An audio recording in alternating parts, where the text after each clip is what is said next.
The notice had yellowed like autumn grass, its edges curled from too many seasons of Wyoming wind. Jonah McCrae stood before the general store's bulletin board, his calloused fingers working the tack loose from the weathered wood. Rancher seeks wife. Strong constitution required. Must accept special circumstances. The words mocked him now, 3 months after he'd paid good money to have them printed. The late October sun threw long shadows across Coulter Bend's Main Street.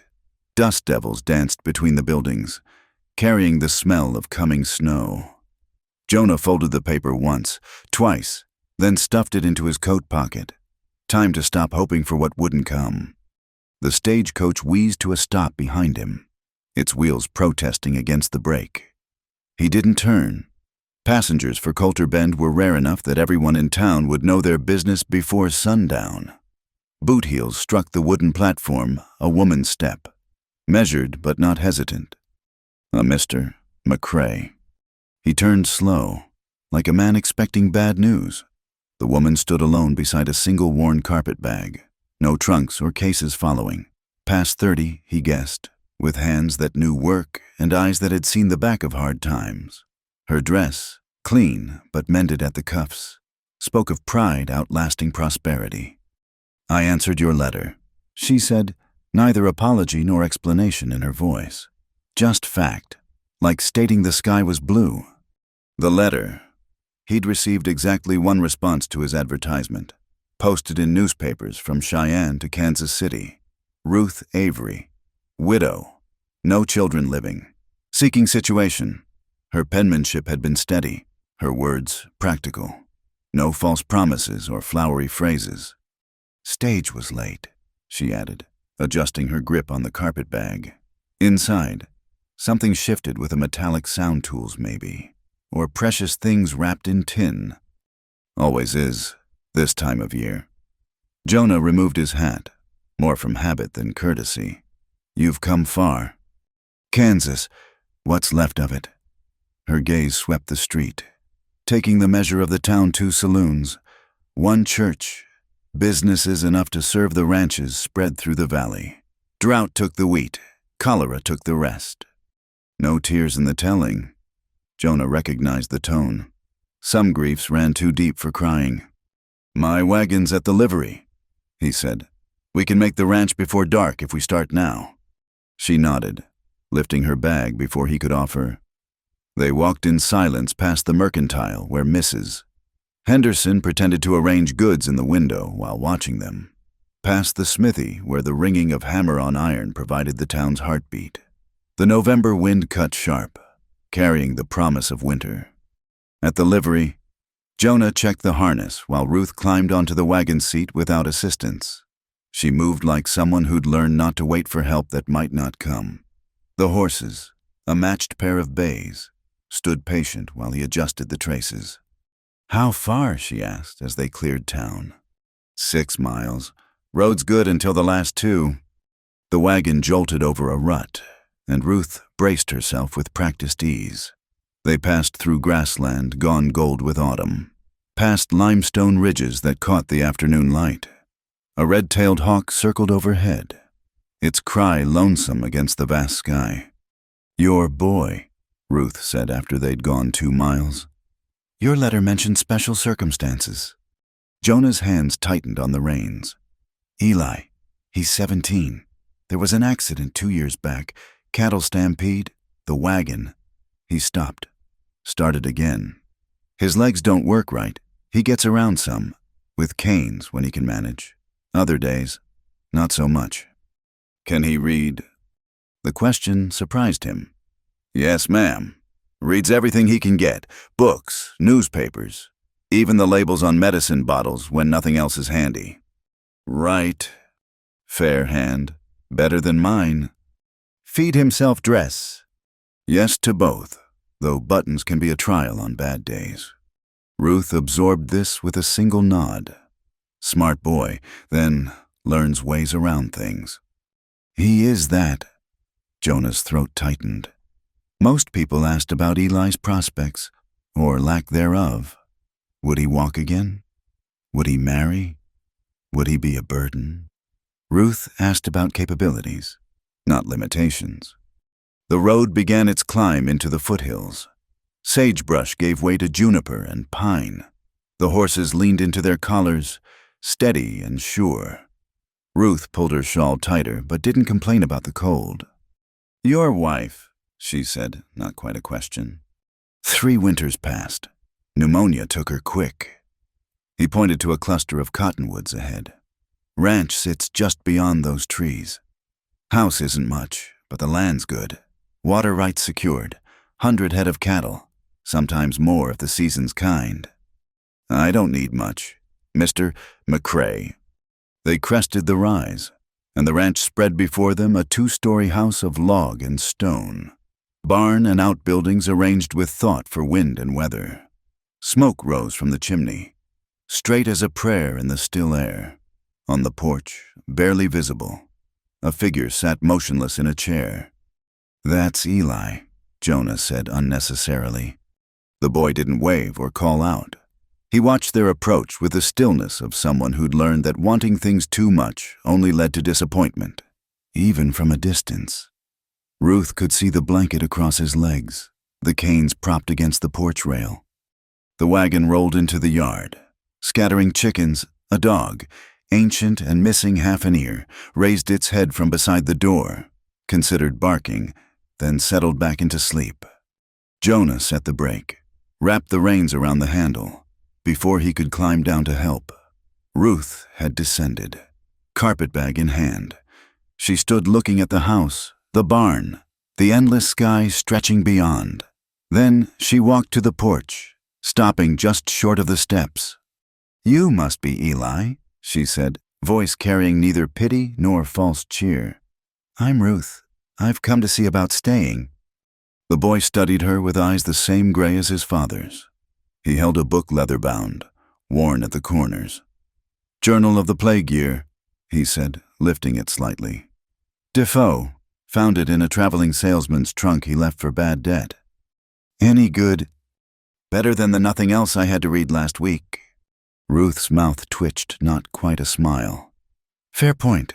Mind if I sit? It's been a long road." Eli gestured to a crate near the door. "Suit yourself." She sat. Not too close, not too far. The silence stretched but didn't break. Jonah unhitched the horses, his movements deliberate, giving them space to size each other up. "You cook?" Eli asked finally. "When there's something to cook with." "Pa burns everything, even water somehow." "Useful skill in winter, burning water. Keeps the house warm." This time Eli's mouth moved toward what might have been amusement. "You running from something or to something?" Ruth considered the question, looking out over the ranch. "Running's for people with somewhere else to go." The boy closed his book, marking the page with a strip of leather. "Supper's usually about now. Whatever's in the pot has been there since yesterday, maybe longer." "Then I'd best see what can be done." She rose, crossed to the door, paused. "You like your beans with salt pork or without?" "With, when there is any. And when there isn't. We pretend there is." Ruth nodded. "I'm good at pretending. Had practice." Inside, the house smelled of smoke, coffee, and something trying to be stew. The kitchen occupied the back corner, its window facing the mountains. Dishes sat stacked but clean. The floor was swept, mostly. A man's attempt at order functional but missing the small touches that made a house breathe. Ruth set down her bag, rolled up her sleeves. The stove, a massive iron affair, had seen better decades but would serve. She lifted the pot lid, grimaced at the contents, added water from the bucket by the door, salt from the box on the shelf, a handful of dried herbs from a jar that hadn't been opened in so long the lid stuck. Through the window, she watched Jonah lead the horses to the barn. A careful man, tending his animals before himself. That spoke well. On the porch, Eli had reopened his book, but his eyes tracked the margins rather than the words. She found lard in the pantry, flour in a tin, biscuits then, to make the meal stretch. Her hands moved without thought mix. Knead, pat, cut. the familiar rhythm of feeding people, of making do. The dog wandered in, drawn by the smell of cooking. Ruth didn't acknowledge it, just set down a bowl of water and went back to work. After a moment, the dog drank, then settled by the stove with a grateful sigh. When Jonah came in, stamping dust from his boots, 3 places were set at the table. The stew had transformed into something edible. Biscuits cooled on a rack. Coffee perked on the back burner. "Eli coming?" Ruth asked. "I'll help him." Jonah moved toward the door. "Let him come when he's ready. Food'll keep warm." They ate in silence, broken only by the scrape of spoons on bowls. When Eli finally appeared, moving slow on his canes, Ruth didn't fuss. She filled a bowl, set it at his place, returned to her own meal. "Tastes like food," Eli said after a few bites. That was the general intention. Been a while since intentions matched outcomes around here. Jonah cleared his throat. The room upstairs, the one facing east, it's clean, was my wife's sewing room. Ruth understood. Not the marriage bed, but shelter offered and accepted. That'll do? Later, after dishes were washed and put away, after Eli had struggled back to his room, after Jonah had retreated to whatever corner of the house he claimed for solitude, Ruth unpacked her few possessions. At the bottom of the carpet bag, wrapped in oilcloth, lay a photograph. A man, serious-faced, a child, barely walking age, both gone now, left behind in Kansas soil. She looked at it once, then tucked it into the drawer of the small bureau. The past had its place, but tomorrow would come regardless. Outside, wind rattled the windows. Winter coming on fast. Below, she heard Jonah banking the fire, the dog's claws on the floor, the house settling for the night. Not her house, not yet, maybe never, but for tonight. A roof and walls and the possibility of staying. She pulled the quilt up to her chin. It smelled of cedar and long storage. Tomorrow there would be washing, cooking, the careful dance of strangers learning to live in the same space. But tonight, for the first time in months, she had nowhere else she needed to be. The wind sang through the gaps in the siding, a lonesome sound that somehow felt like company. The first week passed in small adjustments, like a house settling on its foundation. Ruth rose before dawn, had coffee ready when Jonah came in from checking the stock. She learned he took it black, 2 sugars when they had it, and that he ate standing up most mornings, already thinking about the day's work. The kitchen became hers without discussion. She rearranged the shelves, putting everyday dishes within easy reach, moving the heavy cast iron to lower cupboards where lifting wouldn't strain.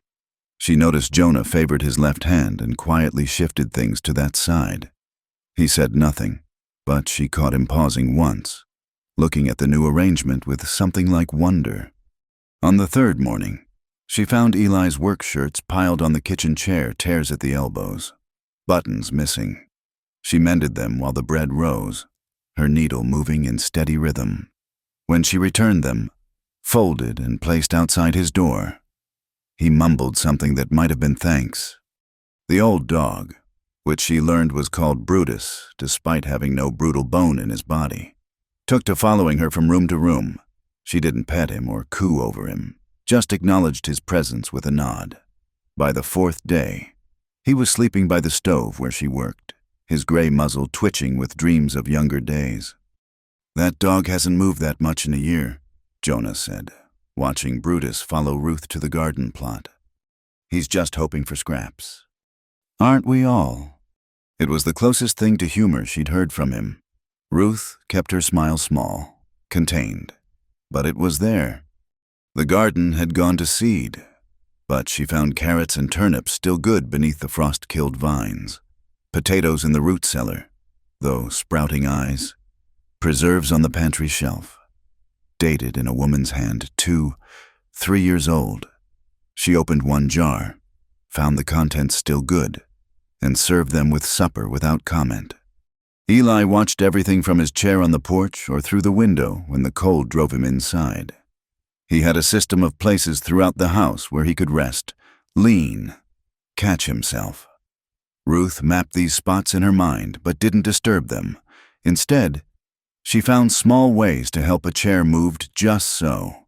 A rug straightened to not catch his canes, a lamp placed where he could reach it without stretching. "You were a mother," he said one afternoon. Not a question. Ruth's hands stilled on the dough she was kneading. "Yes." "What happened?" "Scarlet fever, 3 winters ago." "How old?" 2 years, 4 months, 11 days. The precision of it hung in the air. Eli shifted in his chair, his book forgotten. "Pa doesn't talk about Ma much," he said finally. "Like if he doesn't say her name, it won't hurt as bad." "Everyone carries grief different." "How do you carry yours?" Ruth resumed kneading, the push and fold of it steadying. "In my hands, mostly. Keep them busy enough, and the mind follows." That evening, she made rabbit stew from 2 cottontails Jonah had snared. The meat was tough but flavorful. She'd found wild onions by the creek, added them with the last of the summer herbs she'd dried that week. They ate in their usual silence, but it felt less empty somehow. After supper, Eli struggled more than usual with his chair. His face went white, jaw clenched against sounds he wouldn't make. Ruth didn't rush to help, but she caught Jonah's eye, saw the pain there that matched his son's. Later, after Eli had managed to get to his room, Ruth knocked soft on his door. "I don't need anything," came the sharp reply. "Didn't figure you did." She set something down outside the door. "Willow bark tea, my grandmother's recipe. Won't cure anything, but might take the edge off. Drink it or don't." She heard movement inside, the scrape of canes on wood. When she checked an hour later, the cup was empty, placed neatly back in the hall.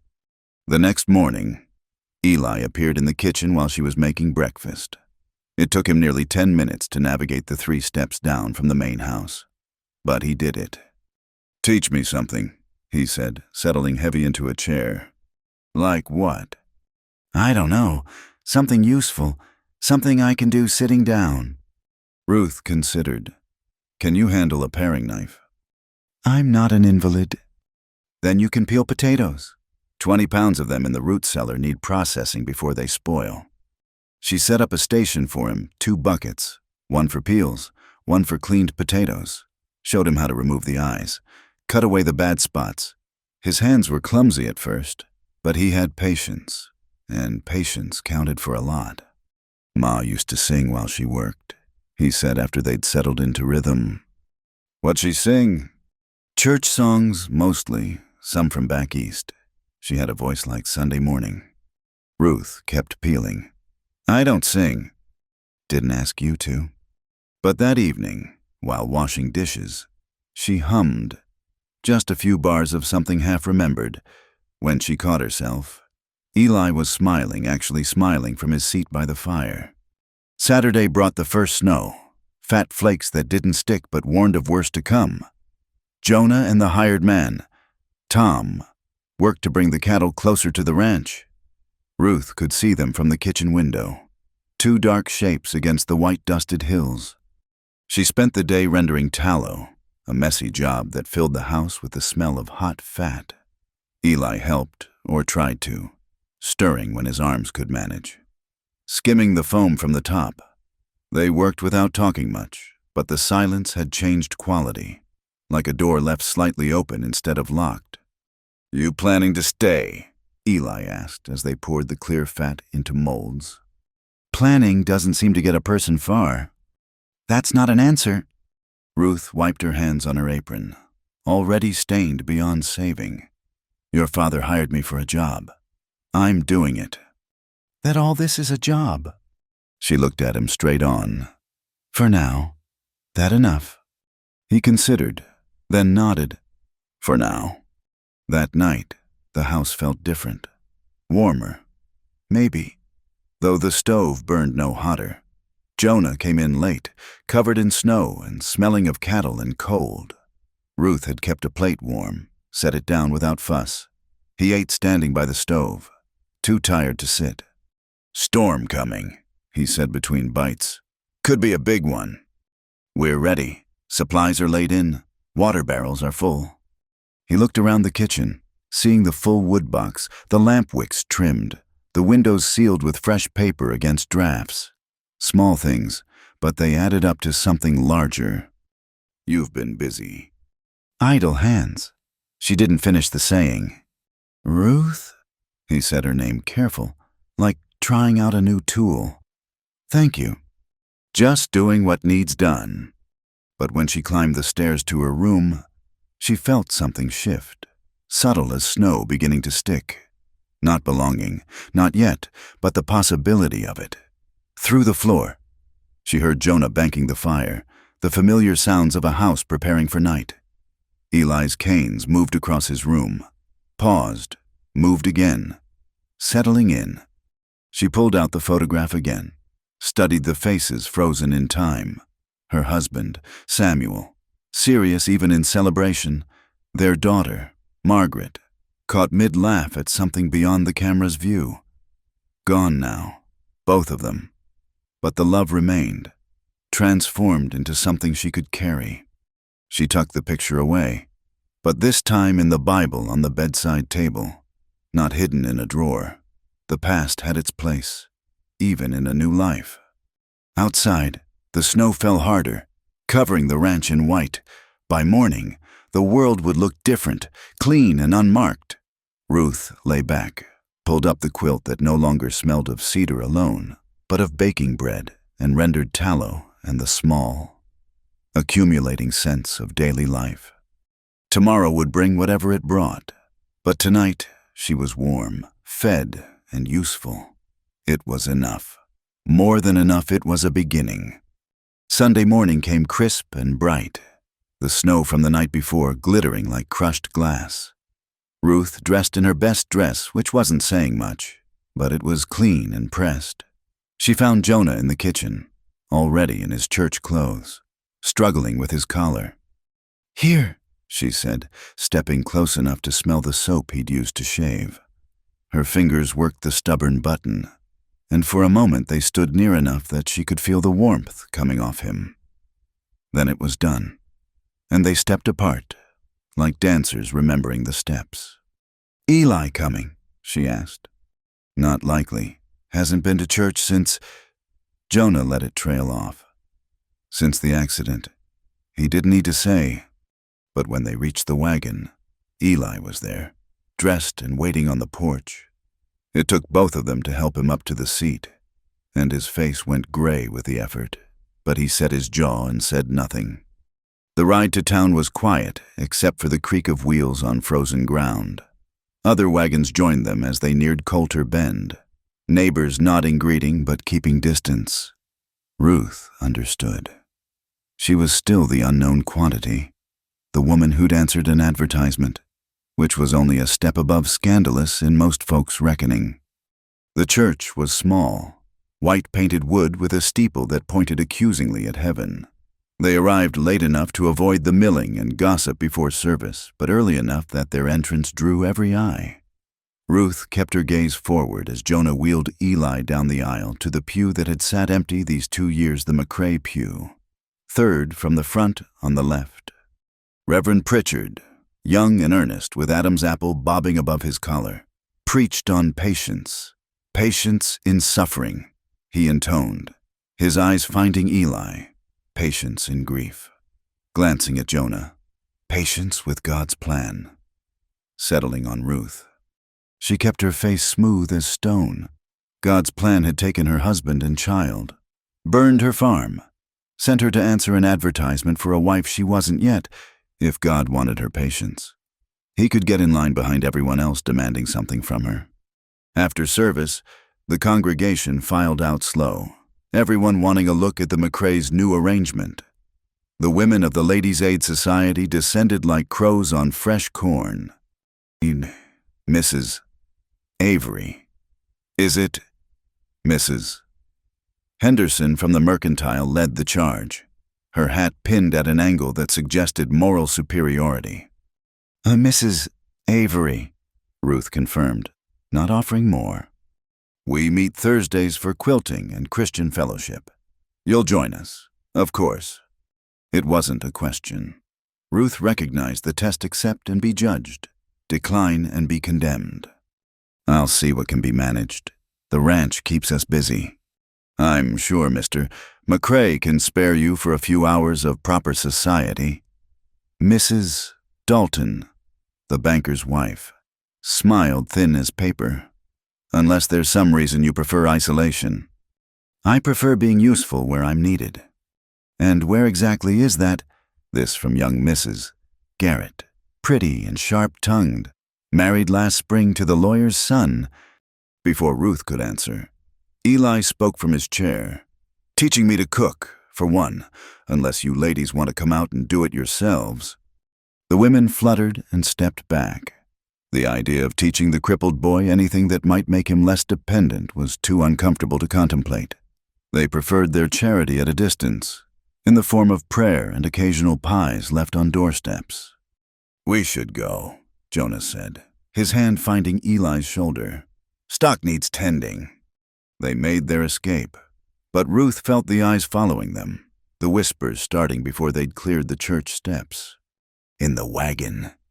Eli laughed, a rusty sound but real. "Did you see Mrs. Henderson's face, like she'd bitten into a lemon thinking it was an apple?" "Don't mock your neighbors," Jonas said, but there was no heat in it. "They're not neighbors. Neighbors help. They're just watchers." Ruth said nothing, but she filed away the bitterness in Eli's voice. The boy had been hurt by more than the accident that took his legs. Back at the ranch, they ate cold beef and yesterday's bread rather than cook on the Sabbath. After, while Jonah saw to the animals, Ruth explored the house more thoroughly. In the parlor, pushed against the wall and covered with a dusty cloth, she found it an organ, small but well made, its wood dark with age and care. She lifted the cloth careful, ran her fingers over the closed key cover. The ivory had yellowed, and dust filled the carvings along the music stand. But the instrument seemed sound. "Ma played," Eli said from the doorway, startling her. He'd managed the walk from the kitchen silent on his canes. Every evening after supper, Pa would play his harmonica sometimes, and they'd do songs from back east. "It's a beautiful instrument. Been covered since she died. Pa can't bear it. I think the silence where music should be." Ruth touched middle C, just a brush of her finger, not enough to make a sound. "Silence can be loud as thunder sometimes." "You play some my mother taught me before." She didn't finish. "Before marriage, before Kansas, before lost too many befores to count." "Would you?" Eli started, then stopped. "Never mind." "Not yet," Ruth said, understanding. "But maybe someday." That evening, she found Jonah on the porch despite the cold, his collar turned up against the wind. She brought him coffee, black with 2 sugars, and stood beside his chair. "They'll talk," he said without preamble. "They're already talking. It could make things difficult for you." Ruth sipped her own coffee, felt the warmth travel down. "I've survived difficult." "This is different. Small towns. They can be cruel, petty, quick to judge, and slow to forgive." She turned to look at him. "Mr. McCrae, I've been the widow who lost everything, the woman who answered an advertisement, the stranger who doesn't quite fit. I know what I am to them. What are you to us?" The question hung between them like a bridge waiting to be crossed. Ruth considered her words careful. "I'm the woman who cooks your meals and mends your clothes. I'm teaching your son to peel potatoes and helping him find ways to be useful despite his pain. I'm learning this house, this ranch, this life." She paused. "Is that enough?" "It's more than enough. It's just—" He stopped, started again. "My wife, Sarah, she was part of this place from the beginning. Helped build it, really. Her hands are in every board and stone. I don't know how to make room for someone else in all that history. I'm not asking you to. I'm not her, won't try to be. But this house is big enough for more than one woman's memory. From inside came the sound of Eli dropping something, a muffled curse. Then the scrape of him picking it up. They both smiled, slight. The boy's determination was fierce as winter wind. "He's better since you came," Jonah said. "Fights less with himself. He just needed someone to see him as more than what he'd lost. Don't we all?" They stood together as darkness settled over the ranch. In the distance, a coyote called, answered by another. The wind carried the smell of coming snow and the faint sound of cattle lowing in the near pasture. "There's something I should tell you," Jonah said, "about the neighbors, particularly Bartholomew Crow. He owns the Double Bar C, the big spread to the east. He's been watching this place, waiting." "For what?" "For me to fail, for the bank to foreclose, for any reason to claim our water rights. That creek that runs through the north pasture, it's the only reliable water for miles during drought years. And a woman like me makes you look weak. In his eyes, maybe a mail-order bride, a crippled son, he'll see opportunity." Ruth set down her coffee cup with a decisive click. "Then he'll learn different." That night, unable to sleep, she crept downstairs and lifted the organ's key cover. In the moonlight through the window, the keys gleamed like teeth. She pressed middle C, so soft it was more vibration than sound. Then D-E, building a quiet scale that seemed to wake the house gently. She didn't play a song, not yet, but she let her fingers remember the feel of keys beneath them, the possibility of music waiting to return. Somewhere in the house.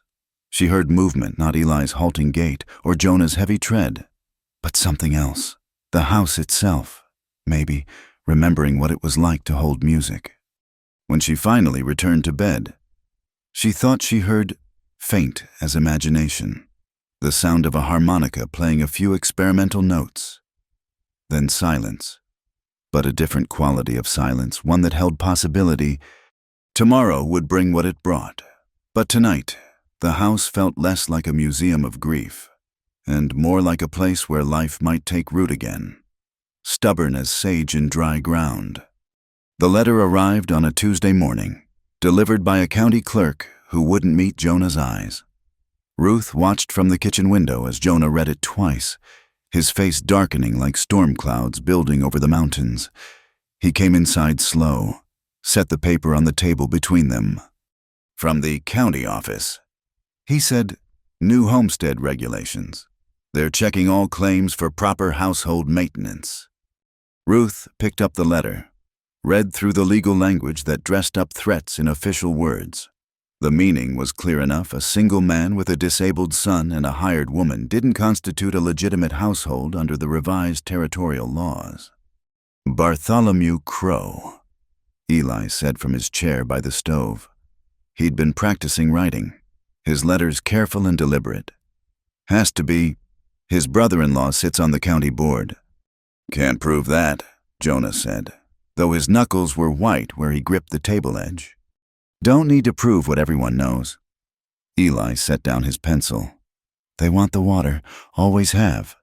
Ruth read the letter again, found the crucial line. Established family unit as recognized by territorial law, meaning married. The words sat heavy in the room. Outside, wind rattled the windows, and Brutus whined in his sleep. "I won't tie you to this place with a legal knot," Jonah said. "You came here for work, not to be conscripted into—" "Into what?" Ruth interrupted. "A family, a life, something permanent." She folded the letter precise, each crease sharp. "Seems to me I'm already tied here by my own choosing." "Marriage is different." "Is it? I cook your meals, tend your house, help raise your son. Only difference would be a piece of paper saying I have the right to keep doing it." Eli looked between them. "You don't have to." "Nobody has to do anything," Ruth said. "That's what makes the choosing matter." That evening, after Eli had retreated to his room, Jonah found Ruth on the porch despite the cold. The moon was new, leaving the stars to do all the lighting. "I need you to understand," he said. "I'm not asking this of you. Won't ask it." "I know." "I can't offer you what a husband should." My heart's buried up on the hill with Sarah. I'm just a man trying to hold on to land and raise a boy who deserves better than what fate handed him. Ruth pulled her shawl tighter. I'm not looking for your heart. Mr. McCrae had one man's heart once, and losing it nearly killed me, but I'm looking for a place to be useful, to matter, to wake up knowing what my work will be. Your boy needs tending, your house needs keeping, and your land needs protecting from vultures like Crow. That's all. That enough. Love's for people who haven't had it torn out of them already. But respect, partnership, choosing to stand together against what comes, that's something I can offer. Jonah was quiet long enough that Ruth thought he might have retreated into himself entirely. Then, Sarah would have liked you. Practical. No nonsense. She'd say I was a fool not to accept what you're offering. What do you say? I say we go to town tomorrow. Make it legal before Crow finds another way to push. The next morning dawned cold and clear. Ruth wore her best dress again, though she'd pressed it fresh and pinned her hair more careful than usual. Jonah had shaved close, his one good suit smelling of cedar from storage. Eli insisted on coming, though the wagon ride would pain him. Family stands together, he said when Jonah protested. Isn't that what we're declaring? The courthouse in Coulter Bend was brick and trying to look important. Judge Albertson, old and worn smooth as river rock, barely looked up from his papers. License fees $2. Witnesses. Tom, the hired man, stood awkward in his work clothes. Mrs. Bridger from the post office served as the second witness. She'd always been kind to Eli, remembering to save magazines and catalogs for him. Any objections to this union? The judge asked the near-empty room. The door opened. Bartholomew Crow stood framed in winter light, his expensive coat and silver-topped cane marking him as a man of substance. He was younger than Jonah by a decade, handsome in the way that money and certainty could make a man. Just curious about the sudden romance, Crow said, voice smooth as oil. Advertising for a wife, then marrying a stranger, seems convenient, given the new regulations. Nothing in the law says marriage needs to be inconvenient, Ruth said before Jonah could respond. Though I understand you'd know more about that, having buried 2 wives already. Crow's face darkened. Both his wives had died in childbirth, along with the babies common enough, but the reminder stung. Judge, Crow said, I question whether this arrangement meets the spirit of the law. The law asks for marriage, not poetry, Judge Albertson said dry, unless you have legal grounds for objection. Crow's smile was winter cold. Not yet. He left, but his threat lingered like smoke. Do you? The judge asked Ruth. I do. Do you to Jonah? I do. Then, by the authority vested in me by Wyoming territory, you're married. Don't expect me to ask for a kiss. This is a courthouse, not a church. They signed the papers. Ruth's hand was steady. Jonah's shook just a little. Eli signed as witness, his signature careful and proud. Outside, snow had started falling. Crow waited by his carriage, watching them exit. This doesn't change anything, he called. That water will be mine eventually, and a paper marriage won't produce what this territory really needs: new blood, new children, real families. Eli pulled himself straighter on his canes. We are a real family. A cripple, a worn-out rancher, and a desperate widow. That's not a family, boy. That's a tragedy waiting for its final act. Ruth stepped forward, her voice carrying clear across the street. Mr. Crow, you're standing on public property, breathing free air, speaking your mind without fear.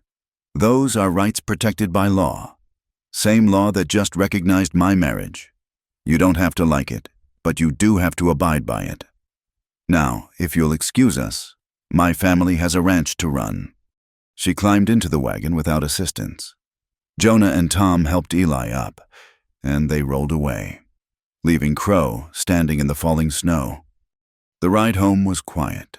The weight of what they'd done, the permanence of it, settled over them like the snow covering the landscape. At the ranch, Ruth went straight to the kitchen, started dinner preparations, normal, routine. As if the world hadn't just shifted on its axis, Jonah tended the stock. Eli sat by the window, watching the snow fall thicker. That evening, after supper, Ruth brought out the photograph from her Bible, set it on the mantel next to the picture of Sarah that Jonah had hidden in a drawer. 2 women, 2 histories, sharing space. They should both be seen, she said simply. Jonah stared at the photographs. Sarah, young and smiling on their wedding day. Ruth's husband Samuel, serious beside their tiny daughter. All that loss, all that love, existing in the same house. Ma would want us to be happy, Eli said from his chair. Not happy like before that's gone, but happy in a new way. And what way is that? Jonah asked.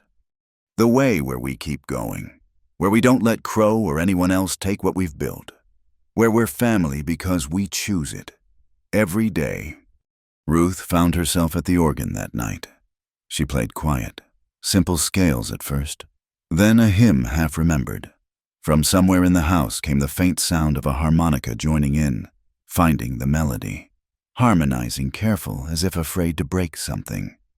They didn't talk about it the next morning, but something had shifted. The house felt less like a memorial and more like a home. When Crow's men were spotted surveying near the creek 2 days later, they stood together on the porch, Jonah with his rifle, Eli with his sharp eyes and sharper tongue, Ruth with coffee and quiet strength. Legal papers don't make a marriage, Ruth said that night, mending a tear in Jonah's work shirt. But they make a stand. That's what we did today, took a stand. Together, Eli added. Together. Jonah agreed. And if his hand brushed Ruth's as he passed her the thread, if they both let the touch linger a moment, well, that was between them and the winter stars. The rumors started small, like sparks in dry grass, whispers at the mercantile that Eli wasn't Jonah's blood son, questions about why Sarah had been visiting her sister alone all those months before Eli was born. Crow's money loosened tongues and bought speculation where facts wouldn't serve. Ruth heard them when she went for supplies. The conversations that stopped too quick when she entered started again when they thought she'd gone. She kept her face smooth, bought her flour and salt, and said nothing, but she listened. She'd learned long ago that silence often drew out more truth than questions. It was Hank Pettigrew who finally came to them. 3 weeks after the marriage, he rode up at dusk, his horse lathered despite the cold. An old man, bent from decades of driving cattle. He'd worked for Crow's outfit before his conscience got too heavy to carry. "Need to speak with you," he said to Jonah, but his eyes included Ruth and Eli, who'd come to the door. "Got something that's been eating at me 2 years now." They brought him inside, gave him coffee and whiskey to warm his bones. He pulled out a small leather journal, pages yellowed and worn. "I keep records," he said. "Always have. Helps me remember what needs remembering." He opened to a page marked with a piece of hay. Night of September 15th, 2 years back. "You remember that night?" "Jonah." Jonah's face went stone. "The night of the accident." "Wasn't no accident." Hank's voice cracked like old leather. "Crow ordered us to move the herd, push them toward your south pasture. Said there was storm coming, needed to get them to shelter. But there wasn't no storm. He had us light torches, wave them at the herd, get them running." Eli's knuckles went white on his canes. "A stampede. They caused a stampede." "Your wagon was coming back from town. We didn't know, I swear we didn't know you'd be on that road. But Crow did. He'd had someone watching, reporting when you left town." The silence in the room was thick enough to cut. Ruth watched Eli's face transform, understanding dawning like terrible sunrise. "It wasn't my fault," the boy whispered. "Pa always said it wasn't, but I was driving. I thought I'd done something wrong, missed something." You were 15 years old, facing down 3,000 head of panicked cattle in the dark. Hank said, "Miracle you both survived. Your ma—" He stopped, looked at Jonah. "She just died. Crow figured you were weak, vulnerable. Good time to push." "Why tell us now?" Ruth asked. "Because he's planning worse. Heard him talking with his foreman. Something about contaminating your creek, making it look natural. Upstream poisoning that'd kill your stock, force you to sell." Hank pushed the journal across the table. "It's all here. Dates, times, orders given. Maybe not enough for court, but enough for truth." After Hank left, they sat around the table, the journal between them like a live coal. "We can't prove it in court." Jonah said, "Crow's got lawyers, judges in his pocket." "Don't need court." Ruth said, "Need leverage." She was thinking. Eli could see it the way her fingers drummed a pattern on the table. Her eyes focused on something beyond the room. "What kind of leverage?" Eli asked. "The kind that comes from understanding what a man values most. Crow doesn't care about land or water, not really. He cares about reputation, standing, being seen as powerful." She stood, paced to the window. "His third wife. He's been courting the judge's daughter over in Laramie. Man like that needs to look respectable, honorable." "Hank's journal makes him look like a murderer," Eli said, understanding. "Not murderer, but a man who causes accidents, who endangers children for profit. That's not a man who gets to marry judges' daughters." They spent the next day preparing. Ruth wrote letters in her careful hand, copying relevant passages from Hank's journal. Not threats, just information, shared with concerned citizens. One to the judge in Laramie, one to the newspaper editor who'd been trying to stay neutral, one to the Cattlemen's Association in Cheyenne. Eli worked too, though different work. He'd gotten good with his hands these 2 years, finding ways to be useful despite his legs. Now he built something new, a standing frame with wheels, bars to grip, a way to move without canes when he needed both hands free. Ruth helped, holding wood while he hammered, neither commenting on the fierce determination in his face. "For the ranch work," he said. "Can't defend anything from a chair." That evening, Ruth found Jonah in the barn, mending harness by lantern light. "This isn't your fight," he said without looking up. "Crow's grudge is with me." "No." She took the leather from his hands, made him look at her. "It's with us. That's what marriage means. Paper or not, your fights are mine. You could have had a quiet life somewhere else. I had a quiet life, lost it. Now I want a life that matters, even if it's loud." He studied her face in the lamplight. "Sarah used to say something similar, said quiet was just another word for lonely." "Smart woman." "She was." He took back the harness, fingers working the leather. "I miss her every day. That won't change. I'm not asking it to. But I'm grateful you're here. Want you to know that Eli's stronger with you here. The ranch is better. He stopped, started again. "I'm better." Ruth's hand covered his, just for a moment. "We're all stronger together. That's the point." 2 days later, Crow came himself. No pretense now. Just him and 4 men, armed and ready. They stopped at the property line, and Crow called out, "McCrae got a proposition for you." Jonah stepped onto the porch, rifle visible but not raised. Ruth stood beside him, and Eli rolled out in his new contraption, a shotgun across the frame. "Say your piece, Crow. Heard you've been spreading stories? Old Hank's confused. Everyone knows it. Man his age, memories get twisted." "His memory seems clear enough to me." Ruth called, "Clear enough to write down dates and times." Crow's eyes narrowed. "What do you want?" "Nothing." Jonah said, "We want nothing from you except to be left alone." "The water stays where it is. The land boundaries stay where they are. You stop the rumors, stop the pressure, stop coming around. And if I don't?" Eli spoke up. his young voice carrying clear. "Then everyone from here to Cheyenne learns what kind of man you really are. The kind who'd cripple a boy to steal water." One of Crow's men shifted nervous. They hadn't known. Ruth realized. The hired hands hadn't known what they'd been part of that night. "You can't prove anything," Crow said, but uncertainty crept into his voice. "Don't need to prove it in court," Ruth said. "Just need to prove it enough that folks wonder, enough that the judge in Laramie thinks twice about letting his daughter marry you. Enough that the Cattlemen's Association questions your membership. Doubts like water. Mister, Crow doesn't take much to muddy a reputation." Crow's hand moved toward his gun.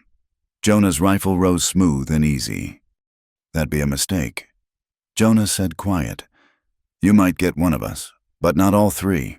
And whoever's left will make sure everyone knows why you came here. What you did." For a long moment, nobody moved. Then Crow laughed, bitter as alkali water.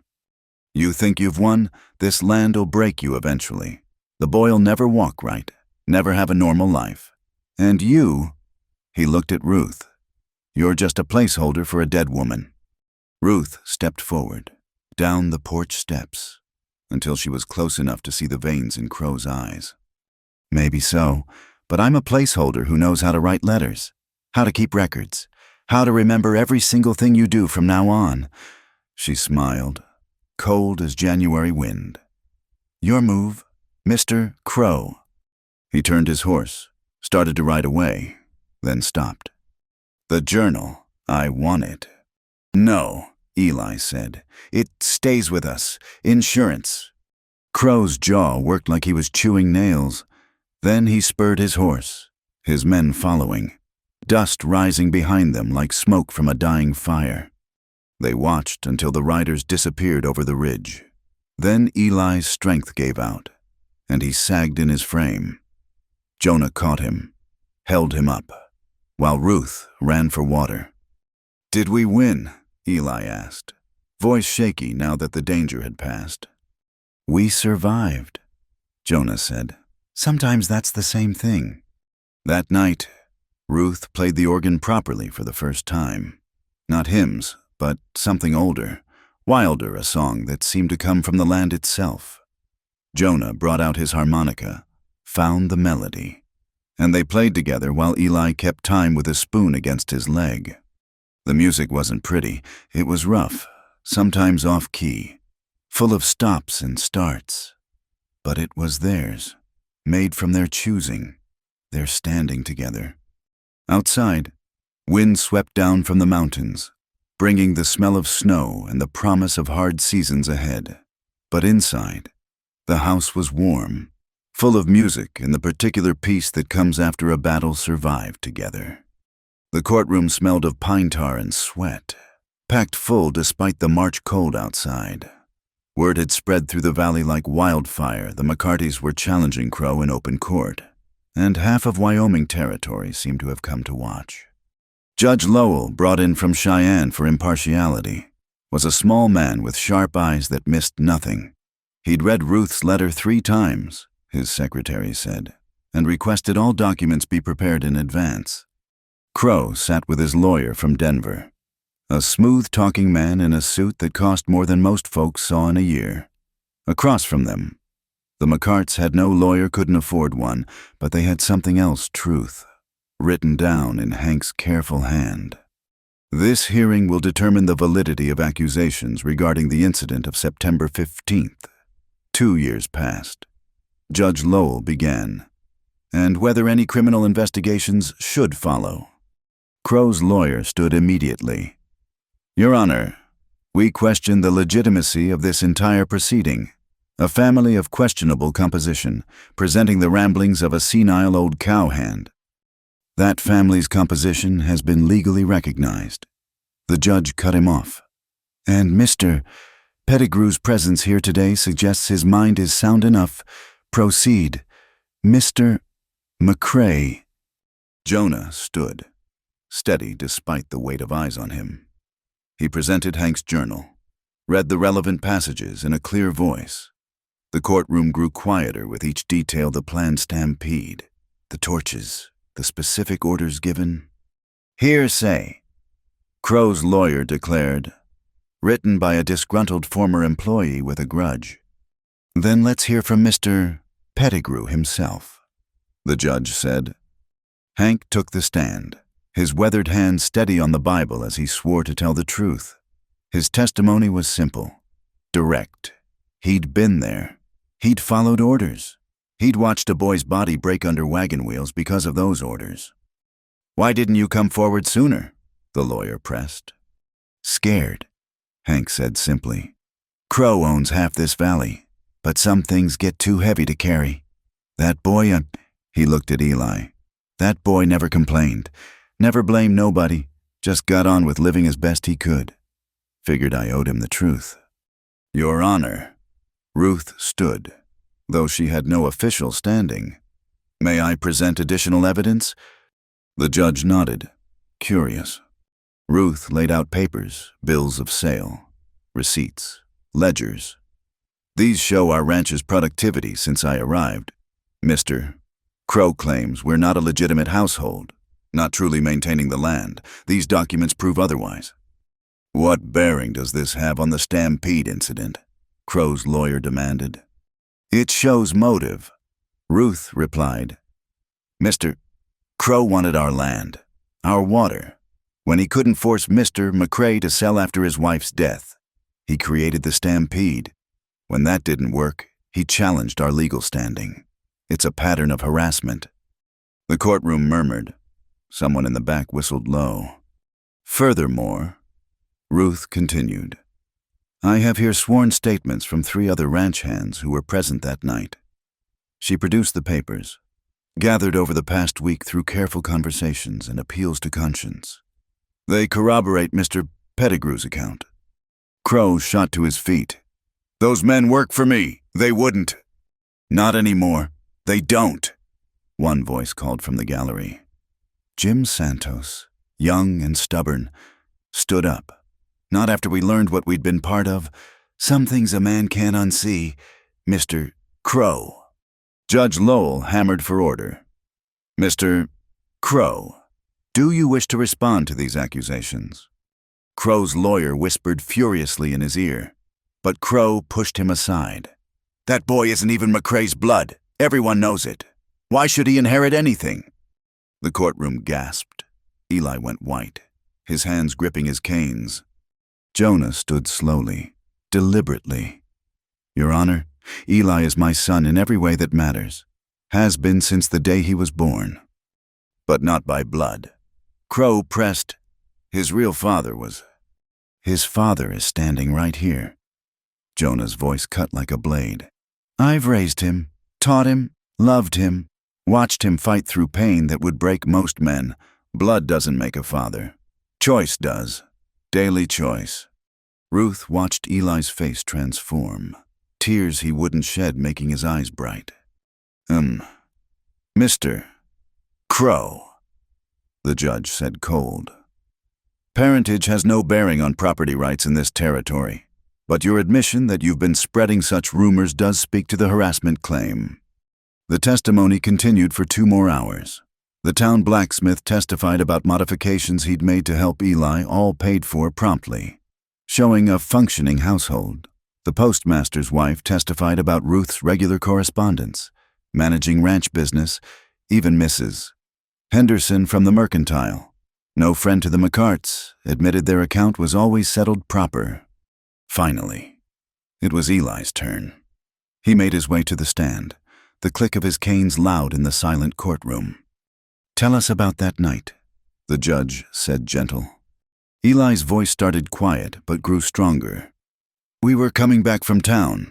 Pa had bought me books for my birthday early present, since Ma had just died, and he wanted something good in all the sad. I saw the torches first, thought it was raiders. Then the cattle came, thousands of them, running wild, eyes white with fear. He paused, gathered himself. I tried to turn the wagon, but there was nowhere to go. Canyon wall on one side, stampede on the other. The wheel caught, and we went over. I remember Pa calling my name, Then nothing until I woke up 3 days later and couldn't feel my legs. And you believe this was deliberate? Eli looked straight at Crow. I know it was, because a stampede that size, at that exact spot, at that exact time, that's not accident. That's attempted murder. The courtroom erupted. Judge Lowell hammered repeatedly for order. When quiet returned, he spoke carefully. Based on the evidence presented, this court finds sufficient cause for a criminal investigation into the events of September 15th. Mr. Crow, you are not under arrest at this time, but you are ordered to remain in the territory pending investigation. Your Honor. Ruth stood again. What about our ranch, our water rights? Any attempts to interfere with the McCrae Ranch operations will be considered criminal harassment. Sheriff Dugan, I trust you'll enforce this. The sheriff, who'd been trying to stay invisible, nodded reluctantly. As people filed out, Crow stopped beside their table. This isn't over. Yes, Ruth said quietly. It is. You're going to leave us alone, Mr. Crow, because if you don't, I'll make sure every newspaper from here to San Francisco knows what you did. A rich man who cripples children for profit, that's a story that sells papers. Crow's face went purple, but his lawyer dragged him away. Outside the courthouse, the three McCarts stood together. The sun was setting, painting the sky the color of hope and blood mixed together. We did it, Eli breathed. We did, Jonah agreed, his hand on his son's shoulder. Ruth looked at them both, her strange, chosen family. No, we just began. Now we go home and build something worth fighting for. Tom had the wagon ready. As they drove out of town, people watched from doorways and windows. Some nodded support. Others looked away. But everyone knew the McCartas had stood up to Crow and won. That night, they ate a celebration dinner of Ruth's good stew and fresh bread. Eli managed the stairs to bed without help for the first time in weeks, determination making him stronger than pain. When the house was quiet, Jonah found Ruth on the porch, watching stars. Thank you, he said simply. For what? For seeing us as worth fighting for. She turned to him, and in the starlight, he could see Sarah's photograph in her hand. She'd been looking at it. She was beautiful, Ruth said. Inside and out, I can tell. She was. She'd be proud of you both. How you've survived. How you've chosen to keep living. Jonah took the photograph gentle, studied his late wife's face. Then he handed it back to Ruth. Keep it safe. It's part of our story. All of it is. They stood together, not touching but close, watching the night settle over their land, fought for and won. At least for now. Tomorrow would bring new challenges, but tonight, they were family not by blood or even by love yet, but by choice and struggle and standing together when it mattered most. The smell of smoke woke Ruth before dawn. Not the comfortable smell of wood stove or cooking fire, but the acrid bite of hay burning where it shouldn't. She was out of bed and at the window before fully awake, watching orange light dance against the barn's east wall. Fire! She didn't yell, but her voice carried sharp through the house. The hay storage. Footsteps thundered overhead. Jonah's heavy tread. Eli's door banged open, the painful thump of his canes moving faster than safe. Ruth was already running, grabbing the water buckets they always kept filled by the door. Outside, flames licked up the side of the hay shelter, reaching for the main barn. If it caught, they'd lose everything: tools, tackle, the winter's feed supply. The horses inside were already screaming. I'll get the animals, Jonah shouted, disappearing into smoke.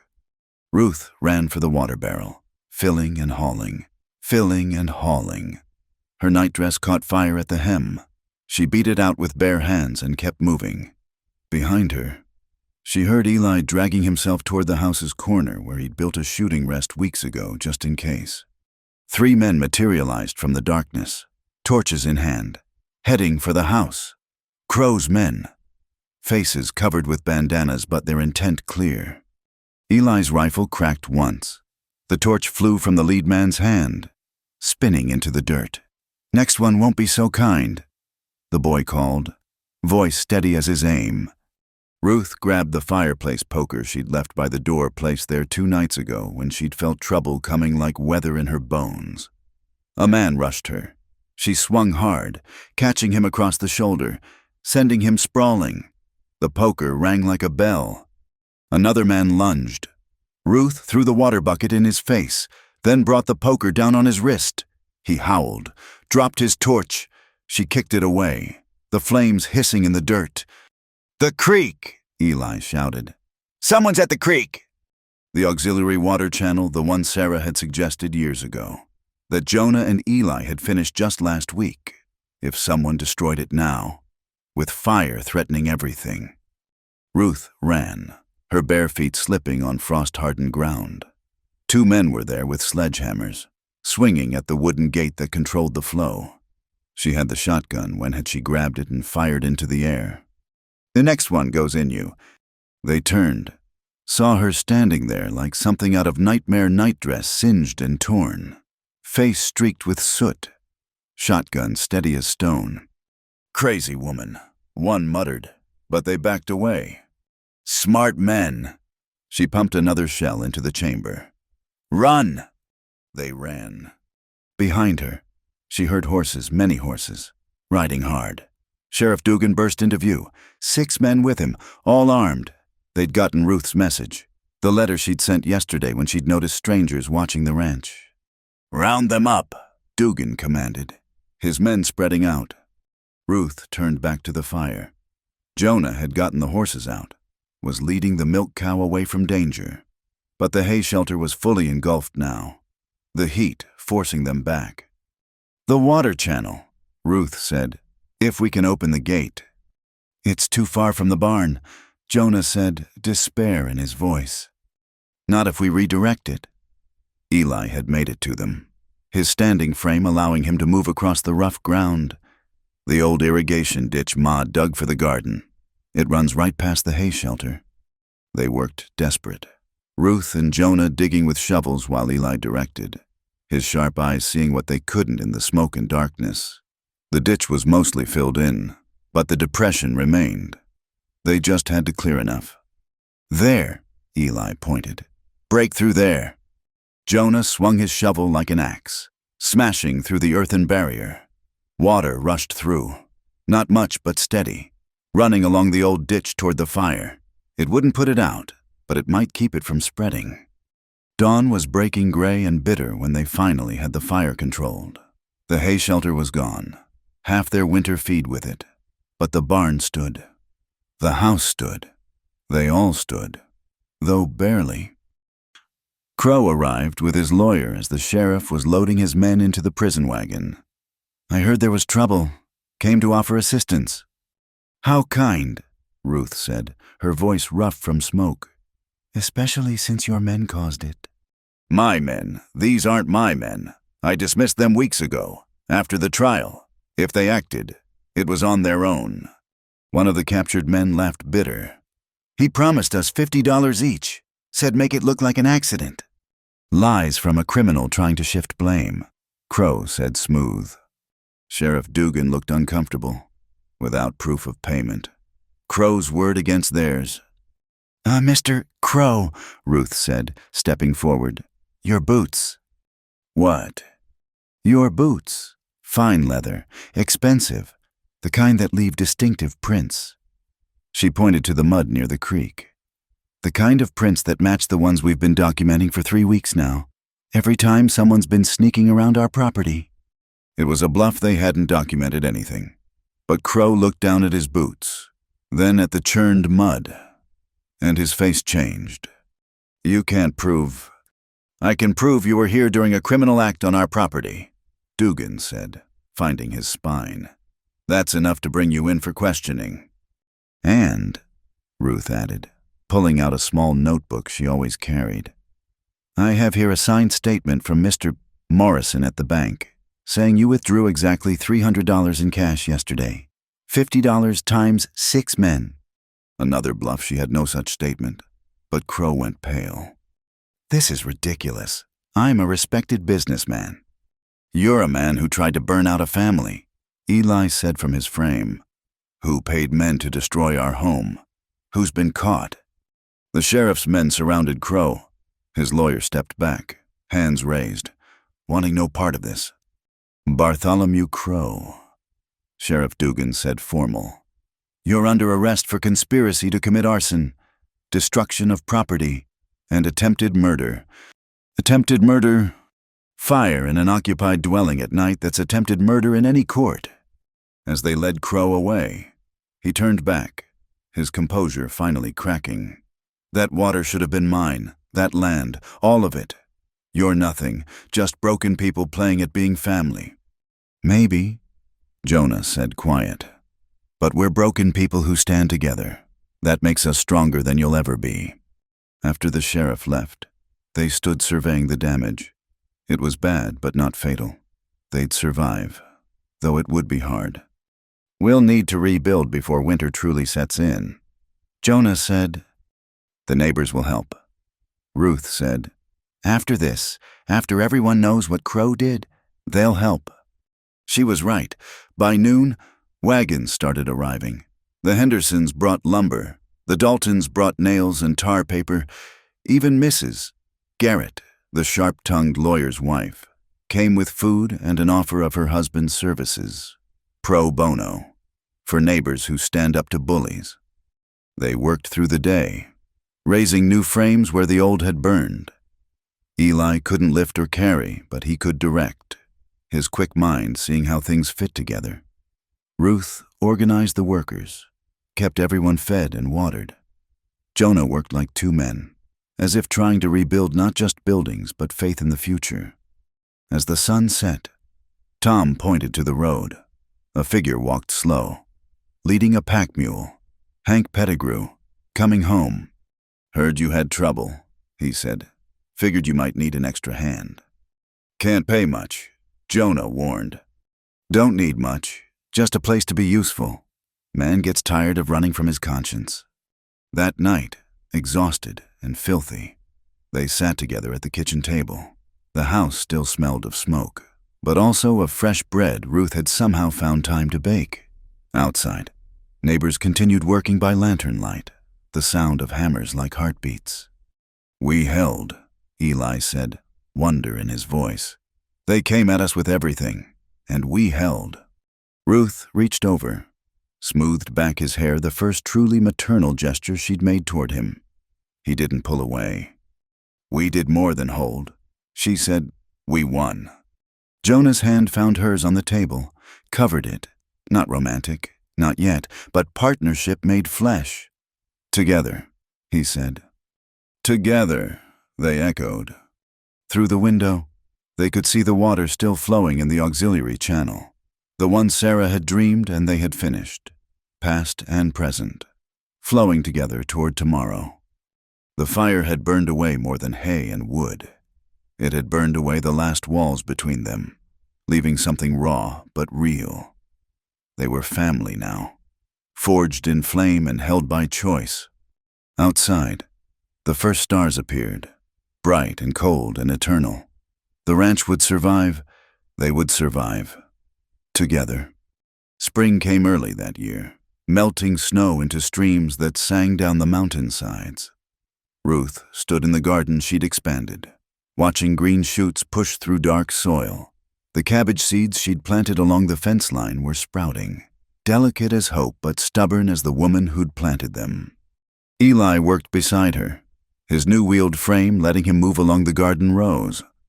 Jonah and Tom had built ramps throughout the property, rough-hewn but solid, allowing the boy freedom he hadn't had in 2 years. He was planting beans, his hands steady and sure. "Letter came," Jonah called from the porch. His voice carried different now, lighter, somehow, as if the winter had thawed something in him too. Ruth wiped her hands on her apron, climbed the slope to the house. The envelope bore the seal of the Denver Institute of Applied Mechanics. Eli had been waiting 6 weeks for this response.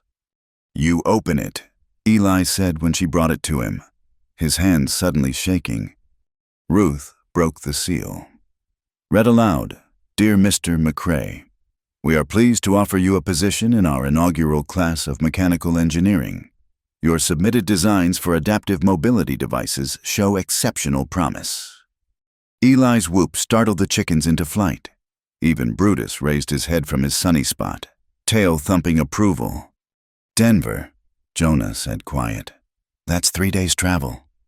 "It's opportunity," Ruth corrected. "The kind that doesn't come twice." "But the ranch." "We'll be here when he comes back," she finished. "If he comes back. That'll be his choice to make." That evening, they sat on the porch watching sunset paint the mountains gold. The small wind chimes Ruth had hung sang soft in the breeze, not Sarah's music, but something new. "I'm scared," Eli admitted. "What if I can't do it? What if the other students—" "Then you'll learn what you can and come home knowing more than when you left." Ruth said practical. "Fear's just another word for excitement wearing work clothes." Jonah cleared his throat. "Your mother, Sarah, she always wanted you to have schooling. Used to say hands could build but minds could dream. She'd be proud." "Both mothers would be," Ruth added soft. And Eli squeezed her hand. 3 weeks later, they loaded Eli's trunk onto the stage. The whole town turned out word of his acceptance had spread like wildfire. Even Mrs. Henderson pressed a tin of cookies into his hands, muttering about growing boys needing proper food. "All right," Eli promised, balanced careful on his canes. The journey would be hard, but the institute had arranged for a room on the ground floor. Assistance when needed. "You better," Ruth said, straightening his collar one last time. Then, surprising them both, she pulled him into a fierce hug. "You're choosing your own path. That's all any of us can do." Jonah embraced his son, words unnecessary between them. They'd said what needed saying in the workshop that morning.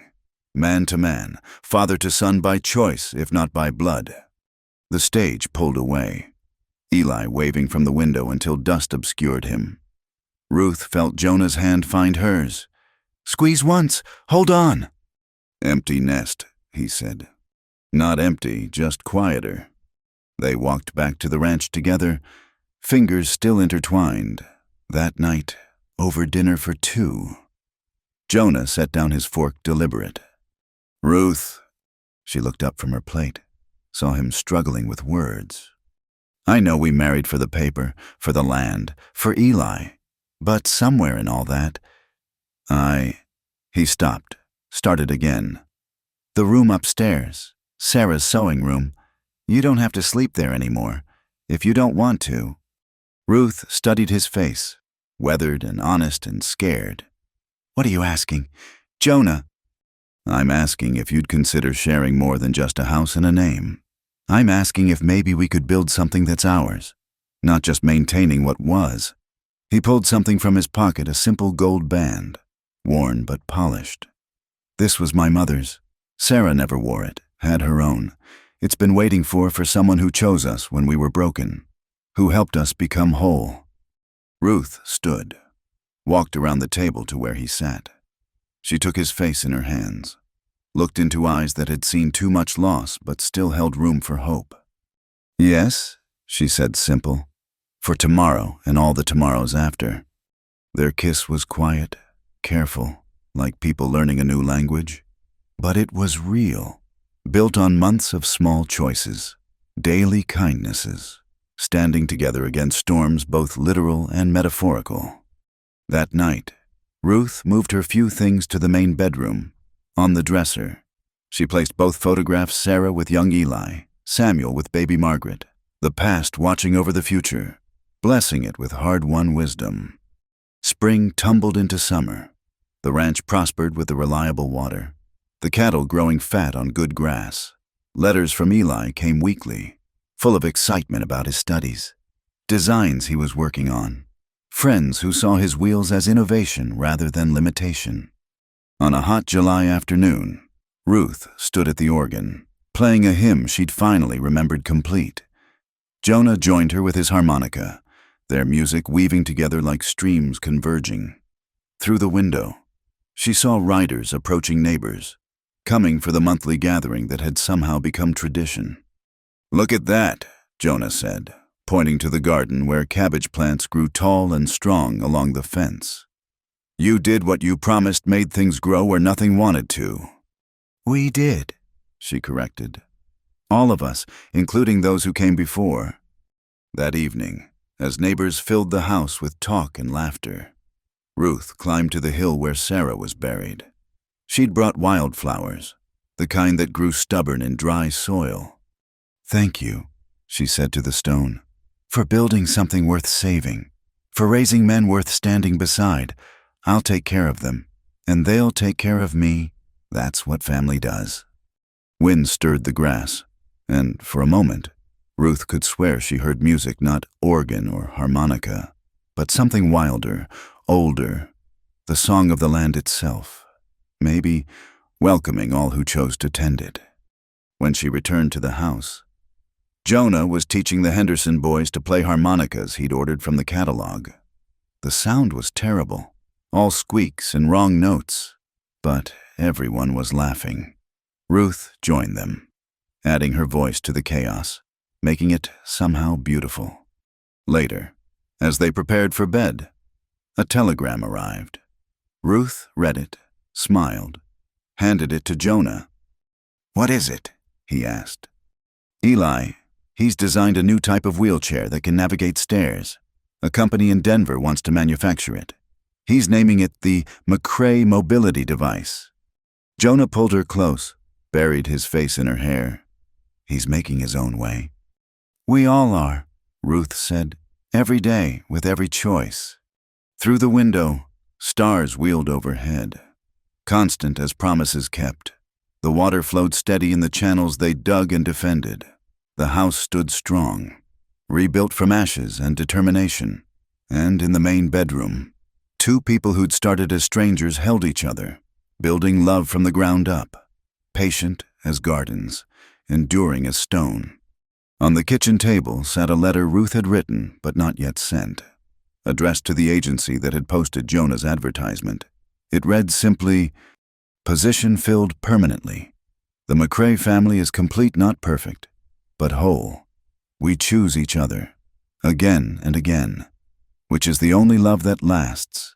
Thank you for connecting souls who needed finding. We are, all of us, home. Signed, Mrs.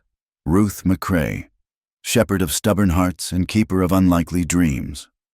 The wind chimes sang outside, that small music Ruth had brought to a house that had forgotten song. Tomorrow would bring work it always did, fences to mend, cattle to tend, letters from Eli to treasure, life to build handful by handful. But tonight, in a bed shared by choice rather than duty, in a house defended by courage rather than surrendered to fear, two people slept peaceful. They'd learned the hardest truth that family isn't born but built, one nail, one meal, one chosen moment at a time. And in the morning, they would choose each other again. Thank you for listening to this story from the American frontier.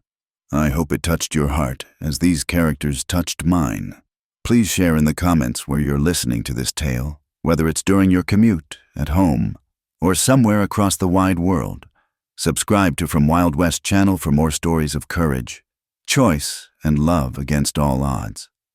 I'd love to hear your thoughts on Ruth, Jonah, and Eli's journey. What spoke to you? What choices resonated with your own story?